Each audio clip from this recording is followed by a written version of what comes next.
Hello അസ്സലാമലൈക്കും. അപ്പം രാവിലെ ഇന്ന് കുറച്ച് പർച്ചേസും ഇക്കാക്ക് ഒന്ന് ഹോസ്പിറ്റലിലൊക്കെ പോകേണ്ട കാര്യം ഉണ്ടായിരുന്നു. അങ്ങനെ ഒരു ട്രാവലിംഗ് ആയിട്ട് ഇറങ്ങിയതാണ്. അപ്പം നോമ്പാണ്, കൊടും ചൂടായതുകൊണ്ട് ഭയങ്കര ആകെപ്പാടെ ടയേർഡാണ്. അപ്പം ഞങ്ങൾ ഹോസ്പിറ്റലിൽ നിന്നൊക്കെ ഇറങ്ങി. അപ്പോൾ ഉച്ചയായിട്ടുണ്ടായിരുന്നു. അങ്ങനെ നേരെ ഞങ്ങൾ എ ടു ഇസഡിലാണ് വന്നത്. അപ്പം നമ്മുടെ ഡയറ്റ് മിക്സിന് വേണ്ടിയിട്ടുള്ള ബോട്ടിൽ വേറെ സെലക്ട് ചെയ്യണമായിരുന്നു. നമുക്ക് അതിൽ സ്റ്റിക്കർ അത്ര നമുക്ക് അങ്ങോട്ടൊരു കംഫർട്ട് വരുന്നില്ല. അപ്പം നമ്മൾ ആദ്യം എടുത്തുകൊണ്ടിരുന്നത് എൻ്റെ കയ്യിൽ നിന്ന് ആ ഒരു വൈറ്റ് കുപ്പിയാണ്. അപ്പോൾ അതേ നമ്മൾ സ്ട്രെയിറ്റ് കുപ്പി അങ്ങോട്ട് എടുത്തിട്ട് അപ്പം ട്രാൻസ്പെറൻറ്റ് കുപ്പിയാണ് കിട്ടിയത്. പക്ഷേ ഭയങ്കരമായിട്ട് എനിക്ക് ഇഷ്ടപ്പെട്ടു കേട്ടോ. അതേ നോക്കിയേ. അപ്പോൾ നമ്മുടെ 4ാമത്തെ ബാച്ച് ആയിട്ടുണ്ടായിരുന്നു. അങ്ങനെ 4ാമത്തെ ബാച്ച് പുതിയ മോഡൽ കുപ്പിയിൽ പുതിയ ഗ്രീൻ ടീ പാക്കറ്റിലൊക്കെ നമ്മൾ ഇറക്കിയിട്ടുണ്ട്. മാഷാഅള്ളാ. PCOD ഉള്ളവർക്കും തൈറോയ്ഡ് ഉള്ളവർക്കും ഒക്കെ നമ്മുടെ ഗ്രൂപ്പിൽ നല്ല റിസൾട്ടുണ്ട്. അപ്പം നമ്മൾ ഓരോ ബാച്ചിനെ നല്ല രീതിയിൽ ശ്രദ്ധിക്കാൻ വേണ്ടിയിട്ടാണ് കേട്ടോ ഞങ്ങൾ ഓരോ ബാച്ചായിട്ട്. അപ്പം ഓരോ പേരിലും ഓരോ നമ്പർ ഇട്ട് ആഡ് ചെയ്യുമ്പോഴത്തേക്കും നമുക്ക് നല്ല രീതിയിൽ കെയർ ചെയ്യാൻ പറ്റും അവരെ. അതാണ് നമുക്ക് ഏറ്റവും വലിയ നേട്ടം എന്ന് പറയുന്നത്. അങ്ങനെ ഇന്നത്തേക്ക് നമുക്ക് കൊറിയർ പോകാനുള്ള ഐറ്റമാണ്. അപ്പോൾ ഇനിയിപ്പം ദുഃഖവെള്ളിയൊക്കെ ആയതുകൊണ്ട് ഈസ്റ്ററിൻ്റെ ഒക്കെ 2 അവധി ഉള്ളതുകൊണ്ടും നമുക്ക് DTDC കൊറിയർ അവൈലബിൾ അല്ല. അതുമാത്രമല്ല ഓൾ ഇന്ത്യ ഡെലിവറി ഉണ്ട് കേട്ടോ. നമ്മൾ ഇപ്പം മധ്യപ്രദേശിലേക്കും ഒക്കെ അയച്ചിട്ടുണ്ട്. അതൊക്കെ ഭയങ്കര ഒരു സന്തോഷമുണ്ട്. കാര്യം ഇനിയിപ്പോൾ എത്തിക്കാൻ പറ്റാത്തൊരു ബുദ്ധിമുട്ട് ഉള്ള സ്ഥലങ്ങളിൽ നിന്ന് വിളിക്കുമ്പോൾ ഉള്ളൊരു വിഷമമേ ഉള്ളൂ. കാര്യം നമുക്കത് കൊടുക്കാൻ പറ്റണില്ലല്ലോ. എന്തായാലും വീഡിയോയിൽ നിന്ന് ഇത്രയൊക്കെ അന്വേഷണവും അതുപോലെ തന്നെ ഇഷ്ടമൊക്കെ ആൾക്കാർ പ്രകടിപ്പിക്കുന്നത് സത്യമായിട്ടും ഞാൻ വിചാരിച്ചില്ല കേട്ടോ. അപ്പോൾ നമുക്ക് കൊറിയർ പോകാനുള്ള എല്ലാം സെറ്റാക്കി വെക്കുകയാണ്. അങ്ങനെ അതെല്ലാം സെറ്റാക്കി വെച്ച് നമ്മൾ വന്നതിന് ശേഷമാണ് അതെല്ലാം സെറ്റാക്കി വെച്ചത്.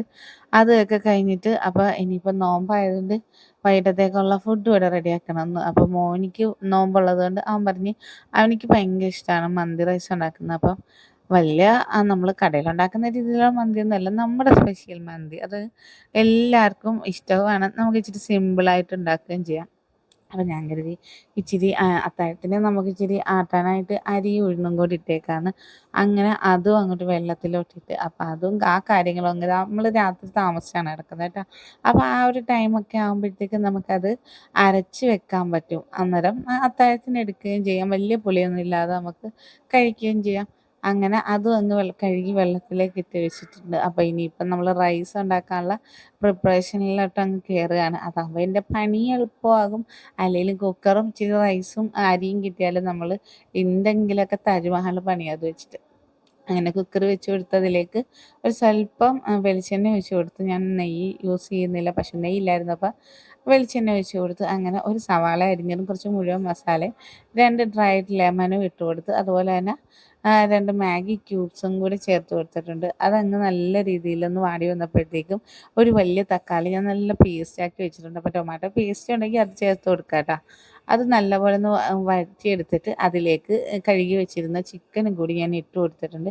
ഞാനിവിടെ ഒരു 3/4 കിലോളം ചിക്കൻ എടുത്ത് ഇട്ട് കൊടുത്തിട്ടുണ്ടായിരുന്നു. അതിലേക്ക് അല്പം ഗരം മസാലയും ഒരു നുള്ള് കുരുമുളക് പൊടിയും ഒരു നുള്ള് മഞ്ഞൾപ്പൊടിയും കൂടി ഇട്ട് കൊടുത്ത് അതിലേക്ക് ഞാൻ ഒരു കിണ്ണത്തിൽ 1.5 പാത്രം അരിയാണ് ഞാൻ എടുത്തത്. അപ്പോൾ അതിന് വേണ്ടി ഞാൻ 3 പാത്രം വെള്ളവും കൂടെ ഒഴിച്ച് കൊടുത്തിട്ടുണ്ട്.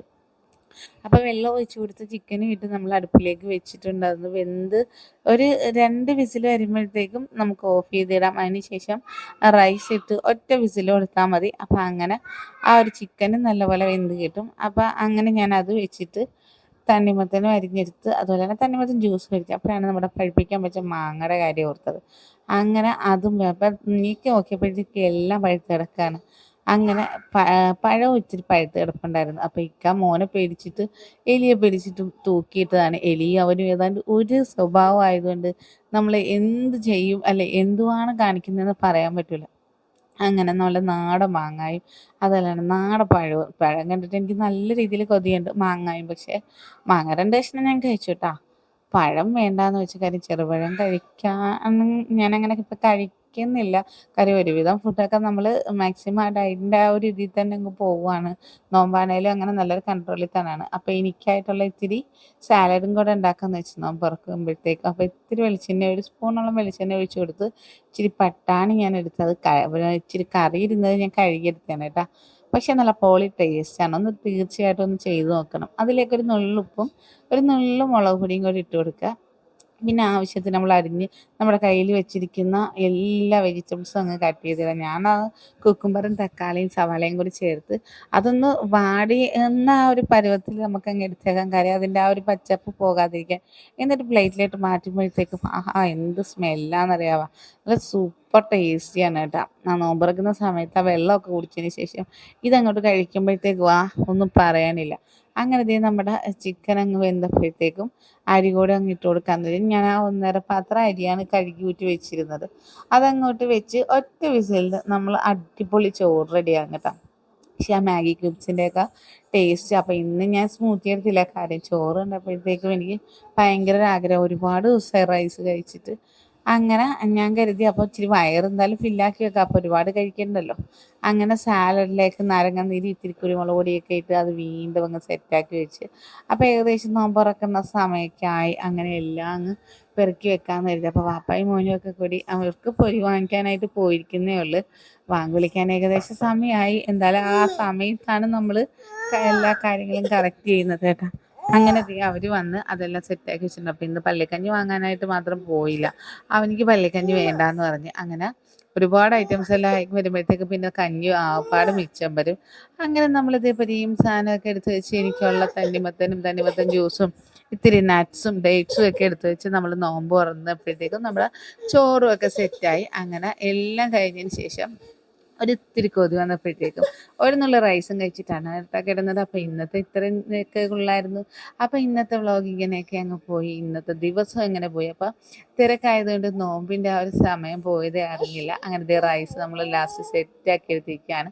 അങ്ങനെ ഞാനും മോനും കൂടി ഇരുന്ന് കഴിക്കാമെന്ന് വെച്ച്. അപ്പോൾ ചെറുതും കിടന്ന് ഭയങ്കര ബഹളമാണ് കേട്ടോ. അപ്പോൾ അങ്ങനെയൊക്കെ പോയി. അപ്പോൾ ഇഷ്ടപ്പെട്ടാൽ ലൈക്ക് ചെയ്യാനും ഷെയർ ചെയ്യാനും മറക്കരുത്. അഭിപ്രായം മസ്റ്റായി കമൻറ്റ് ചെയ്യണേ.